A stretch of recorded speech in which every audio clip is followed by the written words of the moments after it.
आसमान में उड़ जा तू भी, अपने पंख पसार चिड़ैया।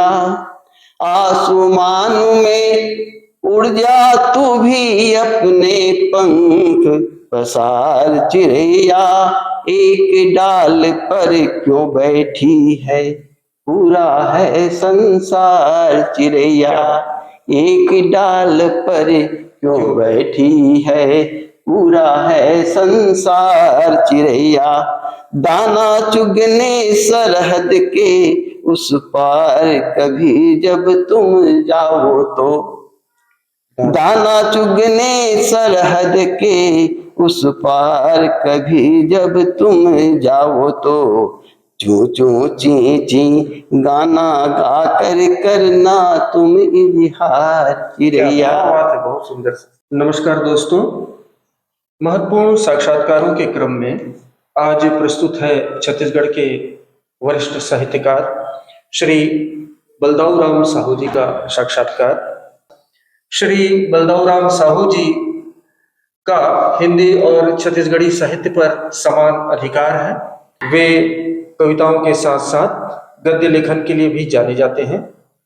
उन्होंने कहानियां, लघु कथाएं, निबंध, शोध आलेख लिखे हैं, जिनका प्रकाशन विभिन्न पत्र पत्रिकाओं में होता रहा है। वे बाल साहित्य के क्षेत्र में विशेष रूप से पहचाने जाते हैं।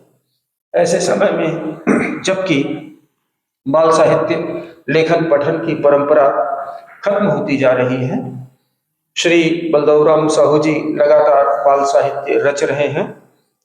वे लयबद्ध और छंदबद्ध कविताओं के लिए जाने जाते हैं। लयबद्ध और छंदबद्ध कविताएं आपके लेखन की विशेषता है। तो दोस्तों, आज हम ऐसे अद्भुत रचनाकार से बातें करेंगे जरा सुकून से। हमारे साथ वरिष्ठ साहित्यकार श्री राजीव रंजन प्रसाद जी भी हैं। वे भी आज श्री बलदाऊराम साहू जी से प्रश्न करेंगे। तो प्रश्न की शुरुआत करते हैं राजीव रंजन जी के प्रश्न से।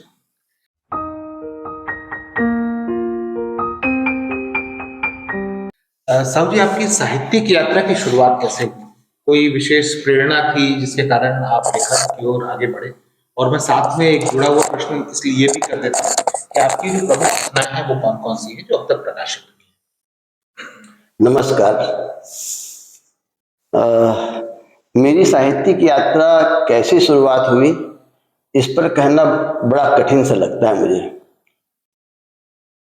परंतु कहीं न कहीं अंतर प्रेरणा हुई होगी। और हम इसको इस रूप में देख सकते हैं कि जब मैं कक्षा 11वीं में था और वहाँ पर डॉक्टर श्री कृष्ण सरल आए थे जी, अपने बाल साहित्य को लेकर, और उन्होंने अपनी रचनाओं का पाठ किया। तो वो मुझे बहुत प्रभावित किया उनकी रचनाएं, क्योंकि वो राष्ट्रीय भावधारा के रचनाकार थे। तो उनकी रचना मुझे प्रभावित की। लगता है साहित्य लेखन का बीज का अंकुरन वहीं से हुआ होगा। ये मैं ऐसा अनुमान लगाता हूँ। और फिर 11वीं पास होने के बाद यदा कदा छत्तीसगढ़ी में या हिंदी में तुकबंदी करना प्रारंभ किया, और ये सिलसिला आगे बढ़ता गया। आपकी कुछ प्रमुख रचनाओं पे भी? मेरी प्रमुख रचनाएं लगभग अभी 25-30 रचनाएं आ गई हैं। उसमें 2 लोक कथा है, एक छत्तीसगढ़ी में और एक हिंदी में। छत्तीसगढ़ की लोक कथाएं। भाषा के आयाम, मैं शिक्षा के क्षेत्र में लंबे समय तक काम किया। यही राज्य बनने के बाद SCERT में 12 साल रहा। तो जब शिक्षकों से बात करता था उस समय मुझे अनुभव हुआ कि मुझे इस विषयों में लिखना चाहिए, और विशेष रूप से भाषा के क्षेत्र में। तो भाषा के नए आयाम। इसके अतिरिक्त 2 छत्तीसगढ़ी गजलों की पुस्तकें हैं। एक सूरज नवा उगैया है और एक बगरे है मया का जोर। छत्तीसगढ़ बाल साहित्य के अतिरिक्त छत्तीसगढ़ संस्कृति पर मेरा रुझान है, और मैं छत्तीसगढ़ की परंपराओं को, रीति रिवाज को बारीकी से देखता हूँ, उसके अभिप्राय को समझने की कोशिश करता हूँ। इस संदर्भ में मैं दो पुस्तकें मेरी आई है। एक छत्तीसगढ़ की लोकगीतों का सामाजिक संबंध और दूसरा ददरिया और लोकमत। ये है छत्तीसगढ़ी बाल साहित्य में तो बहुत सारी पुस्तक है। दो कहानी संकलन है, एक हिंदी में एक छत्तीसगढ़ी में, और 8-9 बाल कविताएं हैं। तो इस प्रकार अभी एक सजल संग्रह पे और एक बाल साहित्य में बाल कहानियों पे मेरा काम अभी चल रहा है। सर, आपके परिवार में क्या ऐसा परिवेश था जिसका प्रभाव आपके लेखन पर पड़ा है? पारिवारिक तो कुछ नहीं था, दूर दूर के साहित्य संबंधी था। मेरे माता पिता तो मूलतः कृषक थे जी। परंतु और न ही आसपास के गांव में कोई साहित्यकार था जिस कालखंड में मैंने लिखना प्रारंभ किया। परंतु हिंदी साहित्य के विद्यार्थी होने के नाते और संस्कृत साहित्य विद्यार्थी होने के नाते जब साहित्य पढ़ता था तो वो मुझको प्रेरित करता था, और वहीं से हिंदी साहित्य और संस्कृत साहित्य ही मूलतः मेरे लेखन का आधार बना। जी। आपकी प्रारंभिक रचनाएं कौन कौन से विषयों पर केंद्रित रही है? और होता भी है, जैसा आपने कहा कि आप मूल रूप से जो है साहित्यिक परिवेश के बिना भी आप एक कृषक के पुत्र होकर के साहित्य आपका अपना विषय रहा है, तो समय के साथ फिर उसमें कैसे कैसे बदलाव आया, क्या क्या बदलाव आया? मेरे लेखन के विषय में विविधता है। मैं प्रकृति को भी लिखता हूँ तो लोक को भी लिखता हूँ। समसामयिकता भी मेरी रचना में आती हैं, और जो समाज में घटनाएं घटती है वो हर साहित्यकार को प्रभावित करता है कि घटनाएं क्यों घटी, और जिस पर चिंतन होता है, जिस पर विमर्श होता है।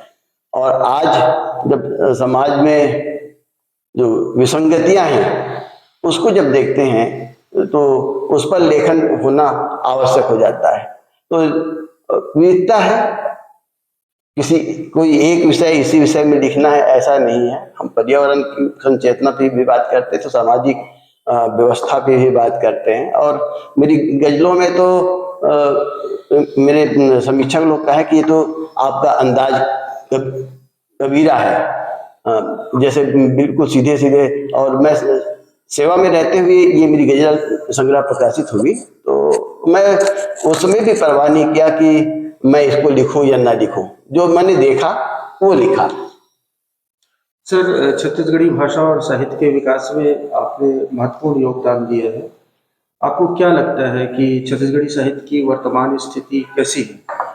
राज्य बनने के बाद छत्तीसगढ़ी साहित्य की ओर साथियों का रुझान बढ़ा और बृहद रूप से लेखन प्रारंभ हुआ और निरंतर आगे बढ़ रहे हैं। तो निश्चय ही छत्तीसगढ़ी साहित्य का कल बहुत उज्जवल होने वाला है। निश्चय ही हमारे जो वरिष्ठ रचनाकारों ने जो लिख के गया काम किया वो तो अद्भुत है। वास्तव में छत्तीसगढ़ी साहित्य उभर किस लिए नहीं आया कि इसकी समीक्षा या आलोचना नहीं हुई। आज आवश्यकता है समीक्षा और आलोचना की। आज की नई पीढ़ी जिस ढंग से निरंतर काम कर रही है वो बिल्कुल ऐसा लगता है कि हमारा छत्तीसगढ़ी साहित्य आगे आएगा और उठकर आएगा। जैसे अवधी, जैसे मैथिली के साहित्य हैं, उसी प्रकार अब छत्तीसगढ़ी साहित्य में लोग खंड काव्य लिख रहे हैं, चंपू काव्य भी लिखा गया है, महाकाव्य भी लिख रहे हैं और लगातार आज एक परिवेश बदला है। नई कविता का दौर लगभग समाप्त होने के कगार में दिखता है। छत्तीसगढ़ी कविता में तो छंदबद्ध रचनाएं लगातार हो रही हैं और इस पर अच्छा काम हो रहा है। इसी से जुड़ा हुआ मेरा सवाल है कि छत्तीसगढ़ी भाषा और साहित्य को राष्ट्रीय और अंतर्राष्ट्रीय स्तर पर पहचान दिलाने के लिए क्या क्या किया जा सकता है? इस पे बहुत काम करने का आवश्यकता है। एक तो जैसे कि मैंने कहा कि छत्तीसगढ़ी लेखन में समसामयिकता का आना बहुत जरूरी है। परंपरागत लेखन से थोड़ा सा हटना होगा और उसके बाद कुछ ठोस काम करने होंगे। विशेष रूप से अनुवाद पे भी काम करना चाहिए। अनुवाद एक बड़ा माध्यम होता है कि राष्ट्रीय और अंतर्राष्ट्रीय स्तर पर हम अपनी रचनाओं को पहुंचाएं। तो मेरा ऐसा मानना है कि जब तक हम लेखन की दिशा तय करने के लिए हम एक रोड मैप बनाएंगे, जैसे लिख रहे हैं वैसे लिखते जाएंगे तो हमको लंबी दूरी तय करनी पड़ेगी, परंतु हम रोड मैप बना के काम करना चाहेंगे हमारे छत्तीसगढ़ साहित्यकार, तो निश्चय पहचान मिलेगी। अभी छत्तीसगढ़ी भाषा का एक मानकीकरण का भी सवाल लगातार उठ रहा है, तो उस पर भी काम करने का उसका है। और जब भाषाएं एक निश्चित कलेवर में जब आ जाएंगी और उस पर लेखन होगा, जैसे मैंने कहा कि हल्बी में जैसे महाकाव्य है, वैसे अब छत्तीसगढ़ी में रामचरितमानस तो लोगों ने लिखा है, तो और विषयों पे, और जो हमारे राष्ट्रीय और अंतर्राष्ट्रीय स्तर के हिंदी साहित्य के रचनाकार हैं, प्रेमचंद का अनुवाद हो तो जयशंकर प्रसाद का भी अनुवाद हो, तो मैथिली शरण गुप्ता का भी अनुवाद हो, और जब इस तरह का अनुवाद पे जाएंगे तो इसकी पहचान बढ़ेगी। और अभी एक नाचा करके संस्था है जो, हाँ, वो काम कर रहे हैं। तो आज साहित्य को आगे लाने के लिए बहुत सारे पटल काम कर रहे हैं, तो उस पटल के माध्यम से भी हमारी छत्तीसगढ़ी साहित्य आगे आ रही है। सर, एक ये सवाल चूंकि भाषा का प्रश्न उठा है तो ये करना चाह रहा था कि हमारे पुरखों का सपना रहा है कि छत्तीसगढ़ी राजभाषा बने, वो कामकाज की भाषा बने, तो इस दिशा में 25 सालों में राज्य ने कितनी प्रगति की? रेखांकित नहीं किया जा सकता।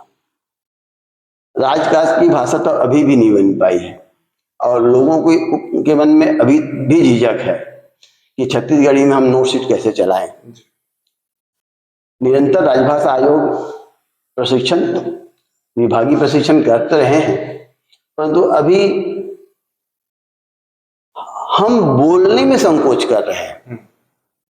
लिखने की बात तो अलग है, हम ऑफिस में, हमारी ऑफिस की जो बोलचाल की भी भाषा है वो भी हिंदी है। तो इसलिए राजकाज की भाषा घोषणा करने से नहीं होगा, इसके लिए संकल्पबद्ध होना पड़ेगा, और संकल्पबद्ध होके जो स्थानीय लोग हैं, स्थानीय कर्मचारी अधिकारी हैं, उन्हें आगे आना पड़ेगा। देखिए, जो इतना बड़ा राज्य है तो विभिन्न प्रदेश के कर्मचारी अधिकारी हैं, उनसे हम एक अपेक्षा नहीं कर सकते, किंतु हम अपने छत्तीसगढ़ में जो पैदा हुए या छत्तीसगढ़ी जिनकी मातृभाषा है, ऐसे कर्मचारी अधिकारी यदि पत्र व्यवहार और नोटशीट आगे बढ़ाएंगे तो निरंतर इस दिशा में काम हो पाएगी। अब अभी तो मैं कहता हूं कि हम अभी कदम ताल ही कर रहे हैं, आगे नहीं बढ़ पाए हैं इस बार। सर, कुछ विद्वान जो हैं वो राजभाषा आयोग के नाम को लेकर के भी ध्यानाकर्षण करते हैं कि वो छत्तीसगढ़ राजभाषा आयोग है, न कि छत्तीसगढ़ी राजभाषा आयोग। तो इस ध्यानाकर्षण का आशय क्या होता होगा विद्वजन? जो इसका आशय ये है, कुछ साल पहले एक राजभाषा आयोग से पत्रिका निकली थी, उसके आमुख में लिखा गया था कि छत्तीसगढ़ी द्वितीय क्रम में राजकाज की भाषा है। जब हमारे सरकार में बैठे हुए लोग इस ढंग से जब प्रार्थना जब लिख रहे हैं, तो वहीं एक प्रश्न खड़ा हो जाता है कि अभी हम स्वयं ने नहीं स्वीकारा है, तो छत्तीसगढ़ी राजभाषा आयोग यदि हम कहते तो मात्र छत्तीसगढ़ी भाषा में ही काम करनी, जैसे महाराष्ट्र में मराठी में राजकाज की भाषा हो रही है, कि उड़ीसा में उड़िया में राजकाज की भाषा हो रही है, तो जब हम छत्तीसगढ़ राजभाषा कहते हैं तो छत्तीसगढ़ राजभाषा कहने में छत्तीसगढ़ में बहुत सारी भाषाएं हैं, और हल्बी तो पहले भी राजकाज की भाषा रही है। तो हमें ये भी भाषा में लड़ाई वाली बात हमको रोकनी पड़ेगी, और मूलतः हमको केंद्रित करनी होगी कि छत्तीसगढ़ी वास्तव में छत्तीसगढ़ में संपर्क की भाषा है। आप वो छत्तीसगढ़ के सरगुजा से लेकर कोंटा तक जाइए तो आप हमारे लोग, रहने वाले लोग छत्तीसगढ़ी समझते हैं और छत्तीसगढ़ी में बोलचाल कर सकते हैं। तो ये, इस पर हमको ध्यान देने की आवश्यकता है। सर वापस आपके जो रचना संसार है उस पर लौटते हैं, जो आपकी रचनाएं हैं उसमें समाज और संस्कृति की जो झलक है वो साफ साफ दिखाई पड़ती है। तो आप अपनी लेखन शैली और उसकी विशेषताओं पर थोड़ा प्रकाश डालिए। जैसे कि मैंने आपसे पहले भी कहा, मेरी रुचि है लोक संस्कृति में, और मैं यहाँ के लोक संस्कृति को गहराई से जानना और समझना चाहता हूँ। और यही एक कारण है कि मेरी रचना में जो लोक आ जाता है, इसका मूल कारण यही है। और मैं एक तरह से छत्तीसगढ़ की संस्कृति को अपने साहित्य में लाकर मैं छत्तीसगढ़ की संस्कृति को बृहत्तर रूप में देखना चाहता हूँ, या मैं देश के अन्य भागों तक ले जाना चाहता हूँ। और जब हम लिखेंगे, जब तक हम प्रयोग नहीं करेंगे या अपनी बात अपने लेखन में नहीं ला पाएंगे, तो हमारी छत्तीसगढ़ की सांस्कृतिक विरासत को या छत्तीसगढ़ के सांस्कृतिक विशेषताओं को लोग नहीं समझ पाएंगे। इसलिए और ये सब प्रयास नहीं होता, लेखन में जो बातें आती है वो सब प्रयास नहीं लाया जाता, वो हमारे अंदर यदि इनबिल्ट है। मैं यदि छत्तीसगढ़ की संस्कृति को जीता हूँ तो मेरे काम काज में, मेरे लेखन में, मेरे बातचीत में वो स्वाभाविक रूप से आता है। इसी तरह साहित्य में भी आया है। सर, आपकी कौन सी रचना आपको सबसे ज्यादा प्रिय है? हालांकि ये सवाल ऐसा है कि आपको कौन सा बच्चा सबसे प्रिय है, लेकिन फिर भी कभी कभी बेटियां बहुत ज्यादा प्रिय हो जाती है। तो बहुत सारी रचनाएं हैं, अच्छी लगती है मुझको। और मैं अपने बाल साहित्य में ज्यादातर रचनाएं मेरी ऐसे सरसी छंद में भी है, सार छंद में है, चौपाई में भी है। तो जो गजल पैटर्न कहते हैं ना जी, उसमें लिखता हूँ और वो मुझे संतुष्टि बहुत अच्छा लगता है। तो उसकी एक बाल कविता क्या बात है सर, भी जरूर। मैं पढ़ देता हूँ। जरूर सर, जरूर सर। आसमान में उड़ जा तू भी अपने पंख पसार चिड़ैया, आसमान में उड़ जा तू भी अपने पंख पसार चिड़ैया, एक डाल पर क्यों बैठी है पूरा है संसार चिड़ैया, एक डाल पर क्यों बैठी है पूरा है संसार चिड़ैया, दाना चुगने सरहद के उस पार कभी जब तुम जाओ तो, दाना चुगने सरहद के उस पार कभी जब तुम जाओ तो, चू चू ची ची गाना गा कर करना तुम इजहार चिड़ैया, बहुत सुंदर।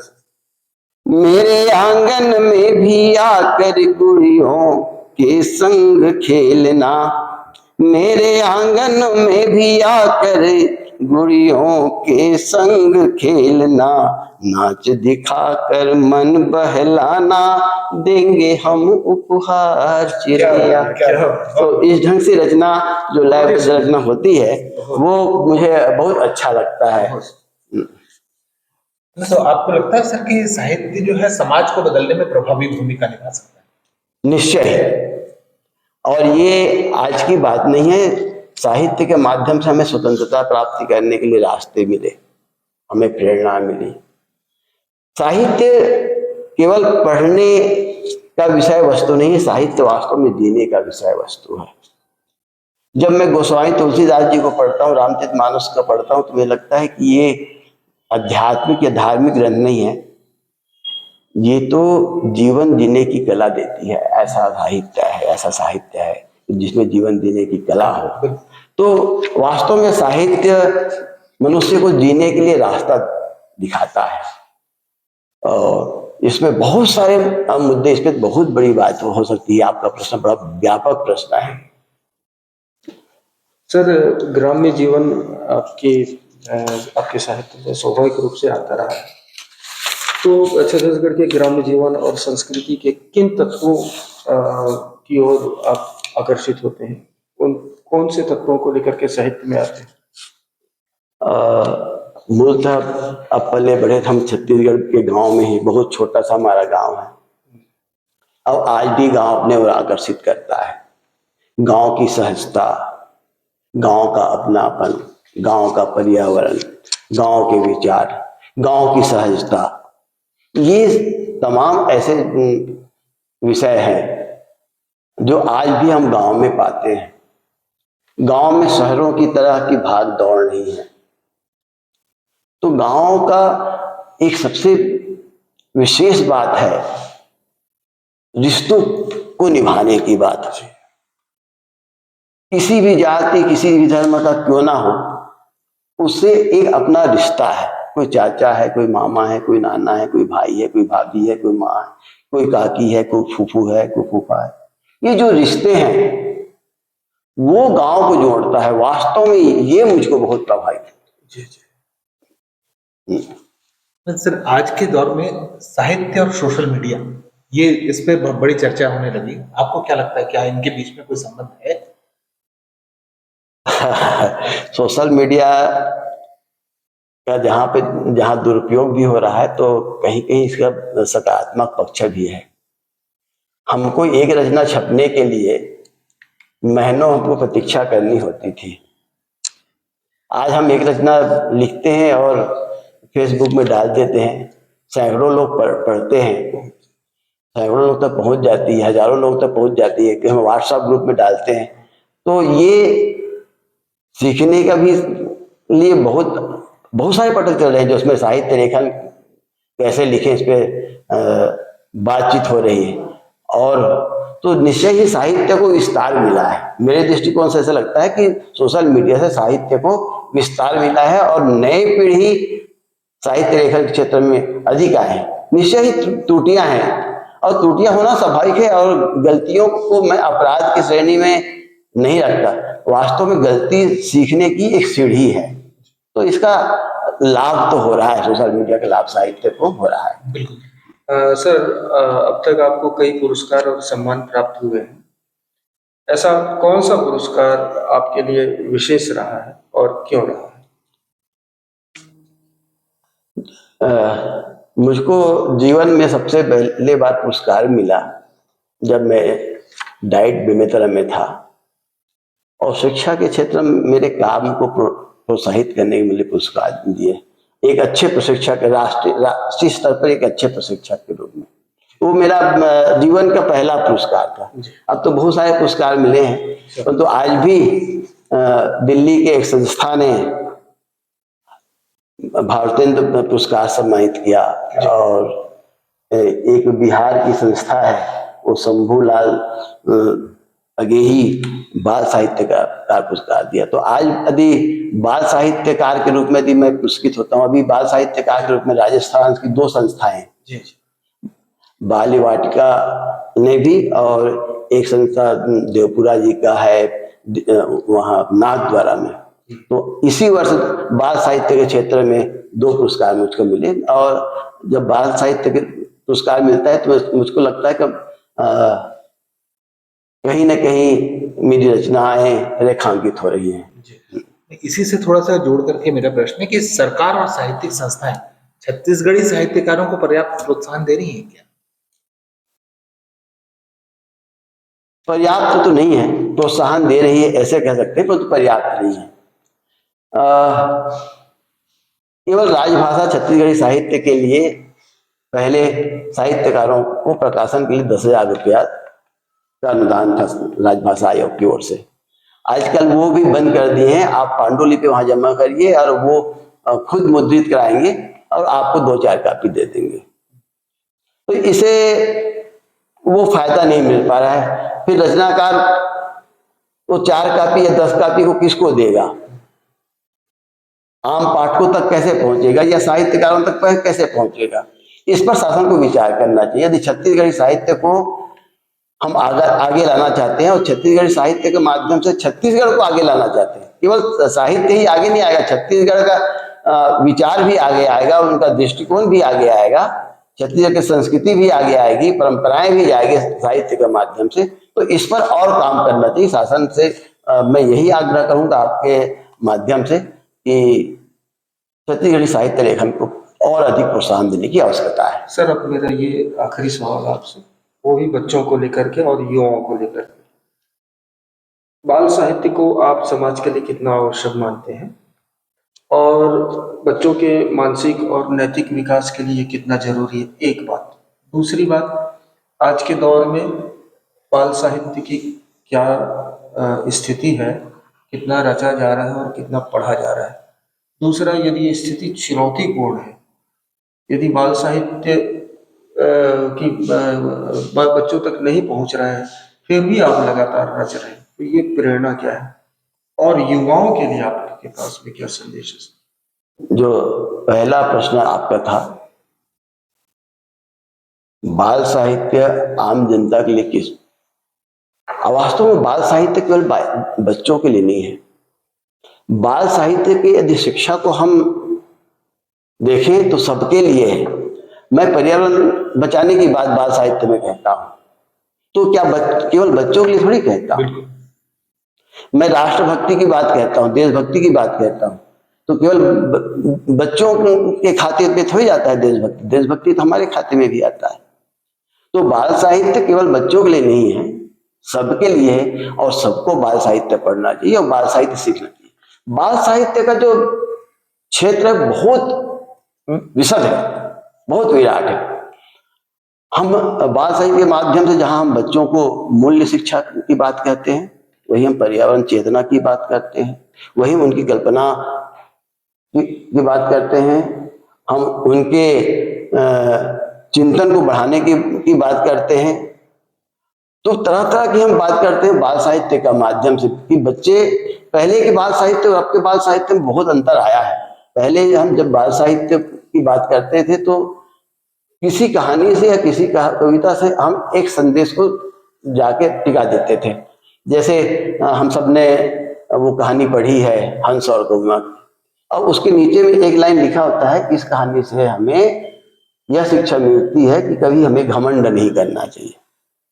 जबकि उस कहानी में बहुत सारी शिक्षा है। उस कहानी में शिक्षा है, जब अन्याय हो रहा हो और बड़े मौन हो, तब बच्चों को भी अपनी बात कहनी चाहिए। उस कहानी में यह शिक्षा भी मिलती है, जब मेरा बैरी भी क्यों ना हो, यदि उसके ऊपर संकट है तो उसको हमको सपोर्ट करना चाहिए, सहायता देना चाहिए। तो बाल साहित्य का जो उद्देश्य है, एक मूल्य तक जाके नहीं टिकता। वास्तव में बच्चों को पहले कमजोर समझा जाता था, आजकल ये धारणा बढ़ी। अब बच्चों के लिए आप प्लाट दे दो, बच्चा स्वयं सोचे, उस कहानी को पढ़कर, उस कविता का पढ़कर स्वयं निष्कर्ष पे पहुंचे, उनके स्वयं के चिंतन को हम कैसे बढ़ाएं, इस ढंग से बातें जो आ रही है। और ये बड़ा बदलाव आया है बाल साहित्य में वर्तमान में, कि हम अब निष्कर्ष नहीं देते। बच्चे कहानी के पढ़ रहे हैं तो चार पात्र हैं, तो चार पात्र के चरित्र चित्रण वो बच्चा स्वयं करे, और कहां पर अपने आप को रखता है वो बच्चा स्वयं निर्णय ले। तो इस प्रकार बाल साहित्य में बहुत परिवर्तन आया, और बाल साहित्य निरंतर लिखे जा रहे हैं। ये कहते हैं कि लोग कि बाल साहित्य कमतर साहित्य है, या बाल साहित्य बच्चों के लिए मात्र है, या बाल साहित्य पढ़ा नहीं जा रहा है। ये भ्रांति। अभी राष्ट्रीय बाल मेला में मैं गया था, दिल्ली में 3 दिन रहा। स्टॉल में बच्चे थे जी, और बच्चे अपने रुचि की पुस्तकों का चयन कर रहे थे। तो निश्चय जब बच्चों को पढ़ने की बात है तो उनके मन में लगन है तो बच्चे पढ़ेंगे। हाँ, पालक की भूमिका पे निश्चय बात करना चाहिए। बालक के पास बाल साहित्य कब आएगा, जब पालक लाकर देगा। तो पालक को चेतना युक्त होना चाहिए, शिक्षक को चेतना युक्त होना चाहिए। हमारे शिक्षक ही बाल साहित्य नहीं पढ़ते। मैं बाल साहित्य को लौटा क्यों? क्योंकि मैं लगातार 10-12 साल विद्यालय में रहा और बच्चों के बीच में रहा। तो चूंकि मैं बीएड और एमएड किया हूँ, इसलिए बाल मनोविज्ञान को समझता भी हूँ, जानता भी हूँ। और मैं बच्चों को मैं ये भी कहता हूँ कि बाल मनोविज्ञान को पढ़ लेने से कोई बाल मनोविज्ञानी नहीं हो जाता। वास्तव में बाल मनोविज्ञानी वो होता है जो बच्चों को देखता है, बच्चों को समझता है, और वही बाल साहित्य लिख सकता है जो बच्चों के आसपास अपने आप को ठहराता है। सर, युवाओं के लिए संदेश ये युवाओं के लिए तो बहुत कहना चाहिए हमको। आज जो परिस्थितियां हैं और जो माहौल आज बदलते परिवेश में जो जिन्हें हम युवाओं को देखते हैं, तो वहां पर युवाओं के लिए बड़ा संदेश है कि उनके भीतर विचार, एक सकारात्मक विचार आए, और इसलिए वो साहित्य पढ़ें। आज गूगल गुरु ही सब कुछ नहीं है। मैं बच्चों के लिए एक भी कहूंगा, युवाओं के लिए कहूंगा कि केवल गूगल गुरु तक अपने आप को न ठहराएं, वो साहित्य तक जाएं, हमारे भारतीय ज्ञान परंपरा को समझें। आज लोग कहते हैं ना कि आज के युवा संस्कृति से दूर हो रहे हैं। उसका एक ही कारण है कि हम अपने युवाओं तक हम अपनी संस्कृति की विशेषता को नहीं ले जा पा रहे हैं। मैं हमेशा कहता हूं कि हम किसी भी बच्चे को पूछे कि हरेली क्यों मनाते हैं, युवा को पूछे, तो हमारे बच्चे के पास कोई जवाब नहीं। परंतु हमको पालकों को, अभिभावकों को या समाज को बताना पड़ेगा कि हरेली आभार का भाव लिया हुआ पर्व है। क्योंकि हम संसार में ऐसा कोई संस्कृति नहीं होगी जहां पर निर्युक्त के प्रति आभार का भाव हो। छत्तीसगढ़ की संस्कृति में एक ऐसा पर्व है जो निर्जीव वस्तु के प्रति भी आभार व्यक्त करता है। तो हमारी संस्कृति की जो गहराई है उसको ले जाना पड़ेगा। इसके लिए युवाओं को साहित्य की आसपास लौट कर आना चाहिए, और जब हमारे युवा साहित्य पढ़ेंगे तो उनके अंदर एक अच्छे विचार आएंगे और वो राष्ट्र के लिए फिर काम करेंगे।